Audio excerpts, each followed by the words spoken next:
Good morning dear students, જય Shri Krishna. Lecture number 4માં તમારું સ્વાગત છે. ગઈકાલે આપણે સમ કરી ગયા હતા, હવે આપણે આગળ કન્ટિન્યુ કરીએ. Question number 4. A, B and C are partners of a firm. Their profit sharing ratio is 3:2:1. Their capital as on 1st April 16 are rupees 3 lakh, rupees 2 lakhs and rupees 1,50,000 respectively. A has withdrawn rupees 20,000 on 1st April 16. B has withdrawn rupees 30,000 on 1st October 16, while C has withdrawn rupees 12,000 on 1st January 17. Provision as per partnership deed are as follows. Number first, calculate 10% per annual interest on capital. Calculate 20% per annual interest on drawing. Monthly salary of rupees 1,000 is payable to A from 1st October 16 to 31st March 17. C has to be paid 10% commission on profit after deduction of his commission from profit. Profit for the year ending on 31st March 17 before consideration of 1 lakh rupees 1,29,400. Prepaid profit loss appropriation account and partners capital account. Accounts આપણા ready છે, appropriation account and partners capital account. First શું કરવાનું છે, તો જે net profit છે આપણે appropriation અકાઉન્ટની અંદર નાખી દેવાનું છે. પછી આપણે સમ રીડ કરતા જઈએ અને એ રીડ કરતા જેની એન્ટ્રી જે પ્રમાણે થતી હોય એ પ્રમાણે કરતા જઈએ. ફર્સ્ટ નેટ પ્રોફિટ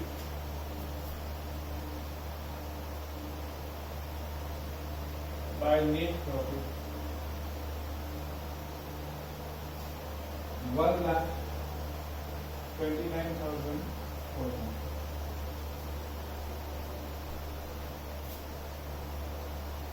ફરી પાછી રિપીટ કરી લઈએ. આપણે જે ધ્યાનમાં રાખવાની છે એ પોઈન્ટ. ફર્સ્ટ, પર્સનલ અકાઉન્ટ્સની એક જ એન્ટ્રી થશે. નોમિનલ અકાઉન્ટ છે એની બે એન્ટ્રી થશે. First entry in capital account and second entry in appropriation account. Okay. A, B and C are partners of a firm. Their profit sharing ratio is 3:2:1. Their capital as on 1st April 16 are 3 lakhs, 2 lakhs and rupees 1,50,000 respectively. Capital is a receivable amount for partners. So credit side of partners capital account 1st April 16 by balance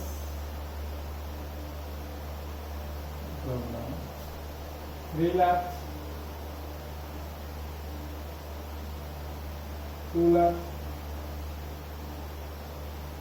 and 1,50,000. Next, capital is a personal account, so any एक જ entry થશે. A has withdrawn rupees 20,000 on 1st April 16. B has withdrawn rupees 30,000 on 1st October 16, while C has withdrawn rupees 12,000 on 1st January 17. Partners withdrawal. Drawing is a payable amount for partners. So debit side of partners capital account.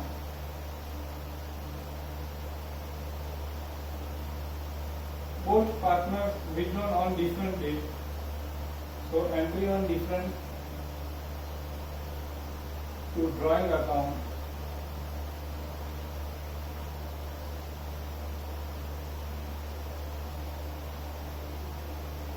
Partners A has withdrawn 20,000. Partners B on 1st October 16 to drawing account 30,000. Partner C has withdrawn on 1st January 17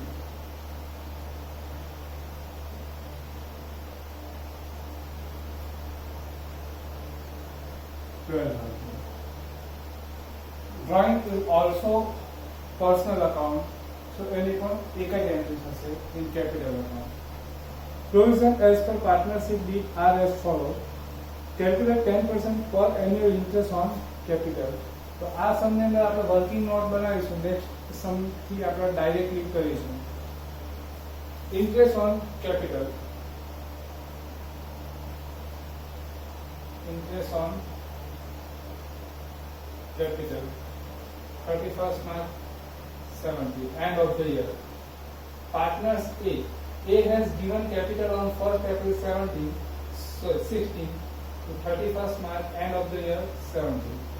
Whole years, 3 lakhs into rate of interest 10%, 10 divided by 100 is equal to 30,000. Partners B has given capital on 1st April 16 to end of the year 31st March 17. Whole years, 2 lakhs into 10 by 100 is equal to 20,000. Partner C has given capital on 1st April 16 to 31st March 17. Whole years, 1,50,000 into 10%, 15,000. Interest on capital receivable for partners from business, so goes to credit side of partners capital account 31st March 17 by interest on capital 30,000, 20,000 and 15,000. Capital is a nominal account, so second entry goes to debit side of appropriation account. So interest on capital. Partners A, B and C. 30,000, 20,000 and 15,000. 65,000. Next, calculate 20% per annual interest on drawing. Interest on drawing.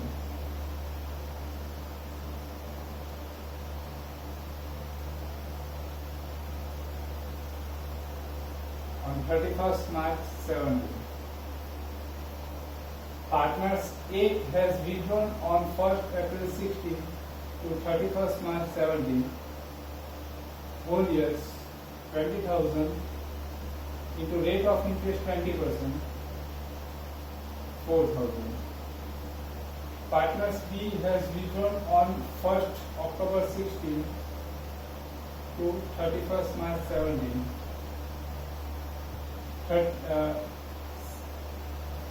October, November, December, January, February and March, 6 months, 30,000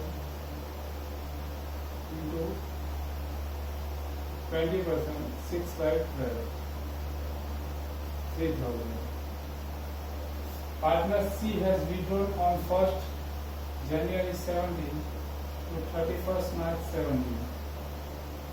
12,000 into 20 by 100 into January, February, March, 3 months, 600. Interest on drawing payable to business for partners, so debit side of partners capital account to interest on drawing 4,000, 3,000 and 600. Interest on drawing also nominal account, so second entry goes to credit side of appropriation account. But interest on drawing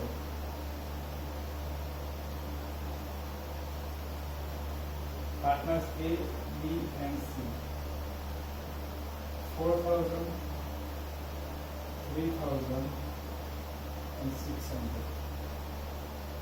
17,600. Next, monthly salary of rupees 1,000 is payable to A from 1st October 16 to 31st March 17. એટલે partners એને salary આપવાનું છે per month 1000. Salary start ક્યાંથી થશે? From 1st October 16 to 31st March 17. એટલે 1st October થી start થશે. October, November, December, January, February end March 6 month salary paid to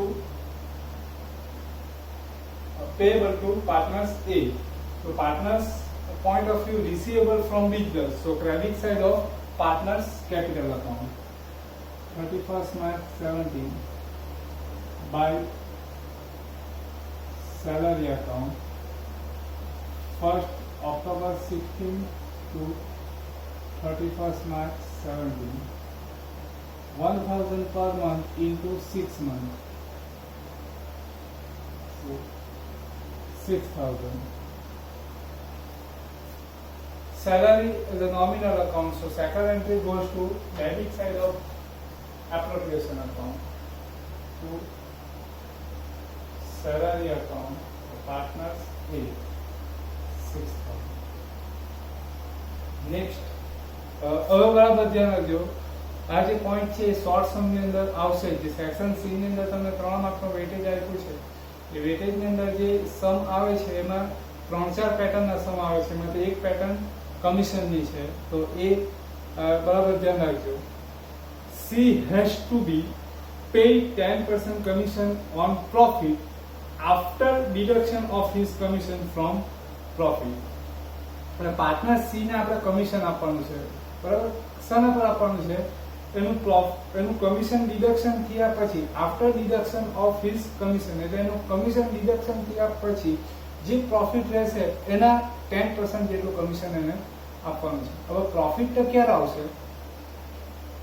profit આપણે ક્લોઝિંગ કરીશું ત્યારે. આ પ્રોફિટ છે, પણ આ પ્રોફિટ કયો? કે આમાં આ નેટ પ્રોફિટ છે, એ ક્યાંથી લાવ્યા? આપણે પીએનએલ અકાઉન્ટમાંથી, એઝ પર થિયરી પીએનએલ અકાઉન્ટમાંથી લાવ્યા. પણ આ પ્રોફિટ, નેટ પ્રોફિટ મીન્સ ધંધાના બધા જ ખર્ચા, એટલે બધા જ એક્સપેન્સ ને ઇન્કમ એની ઇફેક્ટ આવી ગયા પછી છેલ્લે જે કંઈ રહી એ નેટ પ્રોફિટ હશે. આ નેટ પ્રોફિટ છે, પણ એમાં business paid expense to others and business received income from others. એટલે પાર્ટનર સિવાયની વ્યક્તિઓ પાસેથી એમના ચૂકવેલ ખર્ચા અને પાર્ટનર્સ સિવાયની વ્યક્તિઓ પાસેથી લીધેલી ઇન્કમ એની ઇફેક્ટ આપ્યા પછી છે. પછી પાર્ટનર્સને જે પેઇડ કરવાના છે એક્સપેન્સ ને પાર્ટનર્સ પાસેથી જે રિસીવ કરવાની છે ઇન્કમ, એની ઇફેક્ટ બાકી છે. એ ઇફેક્ટ આપ્યા પછી ક્લોઝિંગના ટાઈમે જે પ્રોફિટ રહેશે એ એક્ઝેક્ટલી નેટ પ્રોફિટ હશે, અને એ નેટ પ્રોફિટની ઉપર કમિશન કેલ્ક્યુલેટ કરવાનું છે. હવે નેટ પ્રોફિટ ક્યારે આવશે? બધી ઇફેક્ટ આવી જશે પછી આપણે જ્યારે અકાઉન્ટ ક્લોઝ કરીશું ત્યારે નેટ પ્રોફિટ આવશે, એટલે ત્યારે કમિશન કેલ્ક્યુલેટ થશે. એટલે કમિશનની અમાઉન્ટ ત્યારે આપણે ફાઇન કરી શકીશું. અત્યારે કમિશનની અમાઉન્ટ ફાઇન કરી શકીએ એમ નથી, બીકોઝ કમિશન જે છે કેલ્ક્યુલેટ કરવાનું છે નેટ પ્રોફિટ, ને નેટ પ્રોફિટ ક્યારે આવશે? ક્લોઝિંગ કરીશું ત્યારે. અત્યારે આપણે એક કામ કરીએ, કમિશનની એન્ટ્રી ક્યાં આવશે એ મેન્શન કરી દઈએ. કમિશન રિસીવેબલ અમાઉન્ટ હશે, એટલે credit side of partners capital account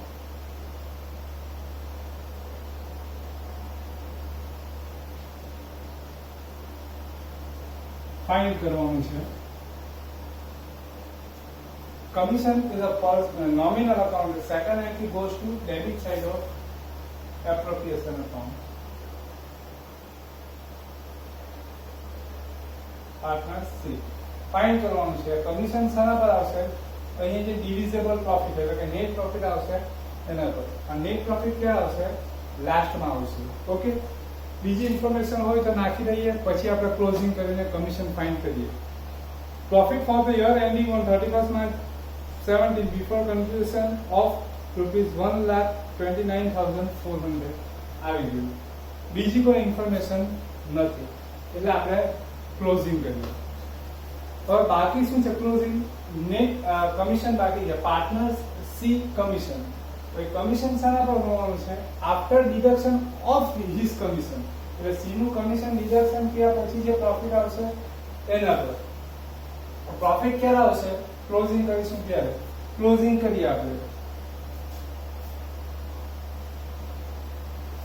closing કરીએ જરા જોજો, પછી આપણે આના પ્રોબ્લેમ શું આવે એ જોઈએ. પહેલા ક્લોઝિંગ કરી દઈએ આપણે, બીકોઝ નેટ પ્રોફિટ પર કેલ્ક્યુલેટ કરવાનું છે. 1,37,000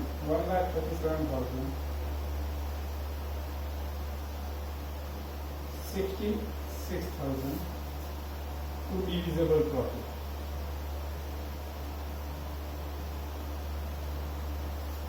और कमीशन આપણે કેલ્ક્યુલેટ કરીએ. Partner C commission 66,000 into 10 by 100 6600. આ કમીશન અહીંયા આપણે નાખી દઈએ. આફ્ટર નોટેડ કમીશન, આના કમીશન નોટ કર્યા પછી આપણે ક્લોઝિંગ કરીએ તો પ્રોફિટ ચેન્જ થઈ જશે. પ્રોફિટ ચેન્જ થઈ જશે. પ્રોફિટ થઈ જશે 59,400. પ્રોફિટ ચેન્જ થઈ જશે એટલે કમીશન ચેન્જ થઈ જશે. એટલે પછી કમીશન અમાઉન્ટ ચેન્જ થઈ જાય. કમીશન અમાઉન્ટ ચેન્જ કરીએ એટલે પાછો પ્રોફિટ ચેન્જ થઈ જાય. એટલે પોસિબલ જ નથી. આ રીતે પોસિબલ જ નથી, કારણ કે અકાઉન્ટ ક્લોઝ કરીએ, અકાઉન્ટ ક્લોઝ કરીને નેટ પ્રોફિટ તો ફાઇન્ડ કરી લેશું, પણ નેટ પ્રોફિટ પરથી જે કમીશન આપણે કેલ્ક્યુલેટ કરશું, એ કમીશન ની જે અમાઉન્ટ છે એની એન્ટ્રી પાછી કરીશું એટલે નેટ પ્રોફિટ ચેન્જ થઈ જશે. એટલે આ રીતે થઈ શકે નહીં.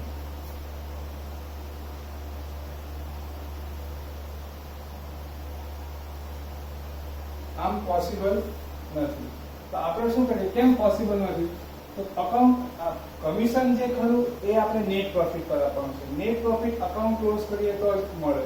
અકાઉન્ટ ક્લોઝ કરીને નેટ પ્રોફિટ મેળવી લઈએ તો નેટ પ્રોફિટ પર કમીશન કેલ્ક્યુલેટ કરીએ પછી એને નાખીએ તો પાછું નેટ પ્રોફિટ ચેન્જ થઈ જાય. એટલે આપણે શું કરીએ? આને અકાઉન્ટને આખું બીજું ઝેરોક્સ કોપી કરી નાખીએ, એટલે કે ડુપ્લિકેટ અકાઉન્ટ બનાવી દઈએ. તો ડુપ્લિકેટ અકાઉન્ટ બનાવી દઈએ તો શું થશે? એને આપણે ક્લોઝ કરી દઈશું. ઓકે, ડુપ્લિકેટ અકાઉન્ટને આપણે ક્લોઝ કરી દઈશું. પ્રોફિટ જે આવશે એના પર કમિશન કેલ્ક્યુલેટ કરી દઈશું, પછી અહીં નાખી દઈશું, પછી ફાઇનલ અકાઉન્ટ ક્લોઝ થશે. એક ધ્યાન રાખવાનું, અકાઉન્ટ એક વખત અકાઉન્ટ ક્લોઝ થયા પછી ઓપન નહીં થાય. સેકન્ડ થિંગ કે મોર ધેન વન ઇન્ફોર્મેશન, એક કરતા વધારે ઇન્ફોર્મેશન કોઈ પણ અકાઉન્ટમાં ઘટતી હોય, ખૂટતી હોય, તે અકાઉન્ટ ક્લોઝ નહીં થાય. આમાં બે ઇન્ફોર્મેશન ખૂટે છે, net divisible profit and commission. એટલે એ સાથે પણ ક્લોઝ થાય. આપણે શું કરીએ? આનું ડુપ્લિકેટ અકાઉન્ટ બનાવી દઈએ.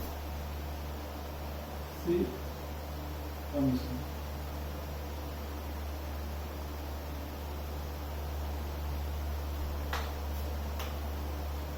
Partnership commission. હવે આખું ડુપ્લિકેટ અકાઉન્ટ બનાવીએ. અકાઉન્ટ બનાવવાનો પર્પસ શું છે? બનાવીને આપણે એને ક્લોઝ કરવાનું છે. ક્લોઝ કરીને નેટ પ્રોફિટ ફાઇન્ડ કરવાનું છે. તો ક્લોઝ કરીએ તો શું કરીશું? અને ઝેરોક્સ અકાઉન્ટ બનાવીશું, ક્લોઝ કરીશું. ક્લોઝ કરીશું તો શું કરીશું? ક્રેડિટ સાઈડનો ટોટલ કરીશું અને એમાંથી ડેબિટ સાઈડનો માઇનસ કરીશું. તો આખું આપણે કરવાની જગ્યાએ એને શોર્ટ ફોર્મમાં આપણે કન્વર્ટ કરી દઈએ. Credit total minus debit total. Credit total minus debit total. Credit total 1,37,000 and debit total 71,000.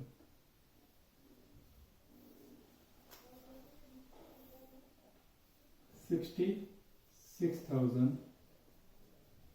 net profit.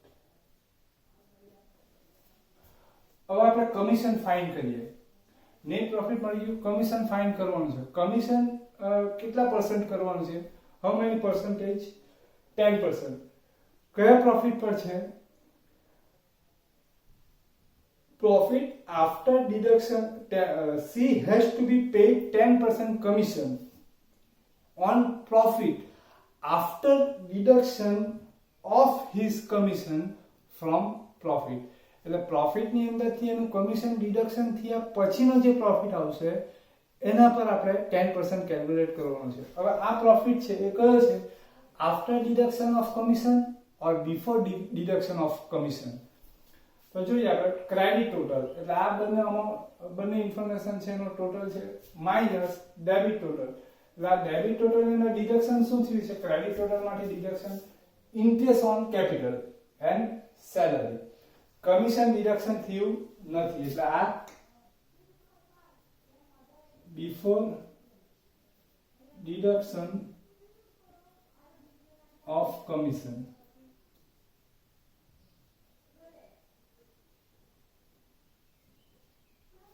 Before deduction of commission. હવે આપણે કમિશન શાના પર કેલ્ક્યુલેટ કરવાનું છે? After deduction of commission. એટલે કમિશન આપણે ડિડક્શન કરી દઈએ તો જ આપણને after deduction of commission profit મળશે ને. Net profit after deduction of commission.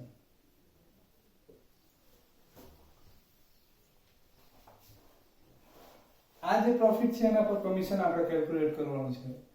Okay, તો આ પ્રોફિટ ક્યારે મળશે? કમિશન ડિડક્શન થશે તો કમિશન શાના પર છે? આ પ્રોફિટ પર છે. ના, આ પ્રોફિટ શાના પર ડિપેન્ડ છે? કમિશન પર. એટલે અહીંયા શું કરવું પડશે? કમિશન આવશે તો જ આફ્ટર ડિડક્શન ઓફ કમિશન મળશે. કમિશન માટે આ પ્રોફિટ જોઈએ અને એ નથી એટલે આપણે એઝ્યુમ કરી દઈએ. Assume after commission of profit is ₹100. આપણી પાસે બિફોર છે એટલે આ એઝ્યુમ કર્યું. બિફોર પર જવા માટે ડિડક્શન થઈ ગયેલું છે એને આપણે એડ કરી દઈએ. Plus commission 100 into 10%. 110. Profit before commission.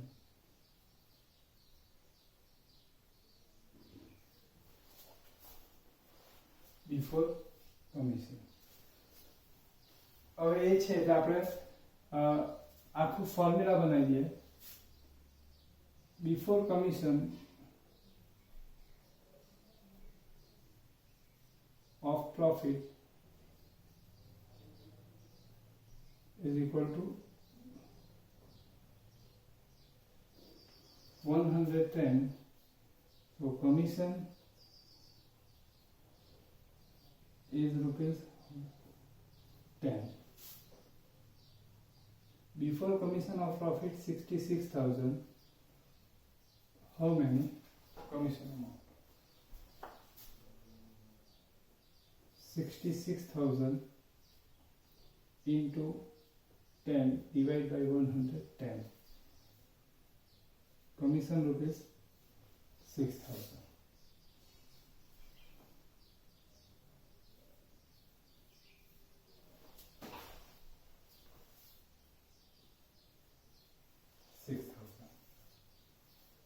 Okay.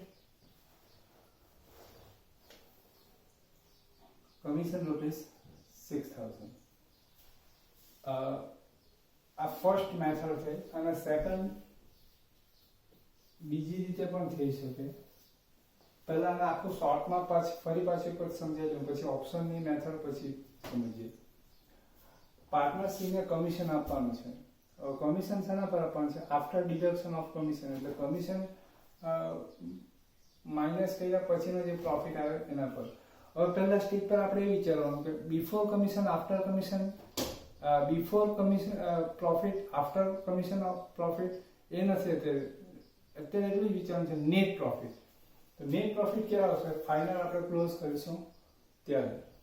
હવે આપણે ક્લોઝ કરીએ પણ ક્લોઝ કરતી વખતે આ કમિશનની એન્ટ્રી બાકી છે એટલે અકાઉન્ટ ક્લોઝ નહીં થાય એટલે આપણે એનું ડુપ્લિકેટ અકાઉન્ટ બનાવી દીધું. ડુપ્લિકેટ અકાઉન્ટ બનાવીને credit total minus debit total 66,000. હવે આ જે પ્રોફિટ આવ્યો એ બિફોર ડિડક્શન ઓફ કમિશન એટલે કમિશન ડિડક્શન થયા પહેલાનો પ્રોફિટ આવ્યો. આપણે જે કમિશન કેલ્ક્યુલેટ કરવાનું છે after deduction of his commission. એટલે સી નું કમિશન ડિડક્શન થયા પછીનો જે પ્રોફિટ આવે એટલે આ પ્રોફિટ છે એના પર આપણે 10% કેલ્ક્યુલેટ કરવાનું છે પણ એ નથી એટલે આપણે એઝ્યુમ કરી દીધું અને આ રીતે થાય છે. હવે 3 માર્કનો સમ હોય એટલે આટલું બધું કરવાનું માં ટાઈમ ઘણો નીકળી જતો હોય, એટલે હવે આપણે એક સેકન્ડ મેથડ લઈએ, એમાં પણ આટલું તો કરવું જ પડશે.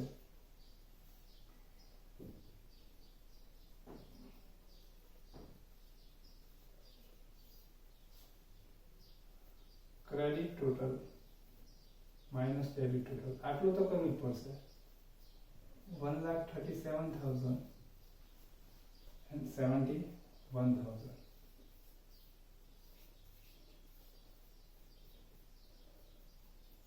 Net profit. એક બાબત ધ્યાન રાખો, તમે આગળ ભણશો, આગળ કોઈ ચેપ્ટર ભણશો કે કોલેજમાં પણ ભણશો તો એક ધ્યાન રાખવાનું કે પ્રોફિટ પર કોઈ પણ પ્રોવિઝન કરવાની હોય, નેટ પ્રોફિટ પર કોઈ પણ પ્રોવિઝન કરવાની હોય, like commission, transfer two reserve, કોઈ પણ પ્રોફિટ પર પ્રોવિઝન કરવાની હોય નેટ પ્રોફિટ પર, તો તમે આ ફોર્મ્યુલા યુઝ કરશો, credit total minus debit total, એટલે તમને કોઈ પણ જગ્યાએનો આન્સર મળી જ જશે. ઓકે, એટલે હવે જ્યાં સુધી ભણો ત્યાં સુધી યાદ રાખવાનું કે પ્રોફિટ પર કોઈ પણ પ્રોવિઝન કરવાની હોય, ટેક્સની પ્રોવિઝન હોય, કમિશનની પ્રોવિઝન હોય, રિઝર્વની પ્રોવિઝન હોય, કોઈ પણ પ્રોવિઝન હોય તો તમે credit total minus debit total કરશો એટલે તમને મળી જશે. પ્રોફિટ તમને એક જ જગ્યાએથી મળતો હોય, પ્રોફિટ લોસ અકાઉન્ટ. એટલે આગળ જતા પ્રોફિટ લોસ અકાઉન્ટ કે પ્રોફિટ લોસ અકાઉન્ટ ટાઈપ, એટલે એના જે કેરેક્ટરિસ્ટિક છે એ ફોલો જે કરતા હોય એવા બધા અકાઉન્ટ પણ પ્રોફિટ લોસ અકાઉન્ટ જ થશે. તો એમાંથી પણ ફાઇન્ડ કરવાનું હોય એટલે credit total minus debit total કરશો એટલે મળી જશે. તો આ નેટ પ્રોફિટ આવી જાય છે 66,000 into how many percentage of commission? 10%. 10. પછી આપણે રેસ્ટ લઈ લેવાનું, અટકી જવાનું, પછી જોવાનું કયા પ્રોફિટ પર છે આફ્ટર ડિડક્શન ઓફ કમિશન. એટલે કમિશન જે આપવાનું છે 10% એ કયા પ્રોફિટ પર આપવાનું છે આફ્ટર ડિડક્શન. ડિડક્શન થયા પછીનું જે કમિશન ડિડક્શન થયા પછીનું જે પ્રોફિટ છે એના પર આપવાનું. આ કયો છે? બિફોર. ડિડક્શન થયા પહેલાનો છે, because credit total minus debit total, credit total માંથી ડેબિટ ટોટલ માઇનસ કરીએ તો કમિશન માઇનસ થતું નથી, એટલે આ બિફોર ડિડક્શન ઓફ કમિશન છે. ઓકે, તો અહીંયા આપણે શું કરવું પડશે, કમિશન જે છે આફ્ટર ડિડક્શન પ્રોફિટ પર કરવાનું છે, આ બિફોર છે, એટલે આપણે એઝ્યુમ કરવું પડે. એઝ્યુમ કરવું પડે ને આ બધું નહીં કરવું હોય તો એક શોર્ટમાં બતાવી દઉં. 10% હોય તો ડિવાઇડ બાય 110, 20% પ્રોફિટ હોય તો 20 ડિવાઇડ બાય 120, 5% હોય તો 5 ડિવાઇડ બાય 105, એ રીતે 6,000. ઓકે, પણ જો આ સમની અંદર કમિશન જે છે એ બિફોર ડિડક્શન ઓફ પ્રોફિટ, એટલે બિફોર પ્રોફિટ પર કમિશન ડિડક્શન થયા પહેલાના પ્રોફિટ પર કરવાનું હોય તો એ છે જ, તો અહીંયા આપણે 100 લખી શકીએ.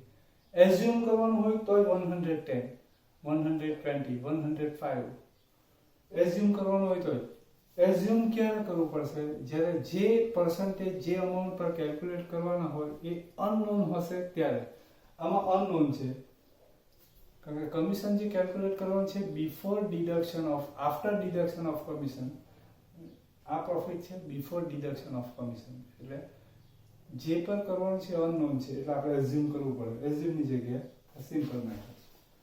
અત્યારે બંને જ લખી દેજો, પછી આપણે નેક્સ્ટ સમથી આ બેઝ પર જ કરીશું. આ એકદમ ડિટેલમાં તમને બતાવી દીધું. જ્યાં સુધી ભણશો ત્યાં સુધી આ ફોર્મ્યુલા તમે યુઝ કરી શકો. કોઈ લિમિટેશન એવું નથી કે ફક્ત આ ચેપ્ટર માટે જ છે, આ બધા ચેપ્ટર માટે અને બધા ટોપિકો માટે છે. તો ખ્યાલ આવી ગયો હશે. હજી આપણે થોડા પ્રેક્ટિસ કરશું એટલે વધારે ખ્યાલ આવશે. પણ તમે કનેક્ટ રહેજો, અને નહીં સમજ પડે તો એની ટાઈમ તમે કોઈ પણ સમય ફોન કરી શકશો.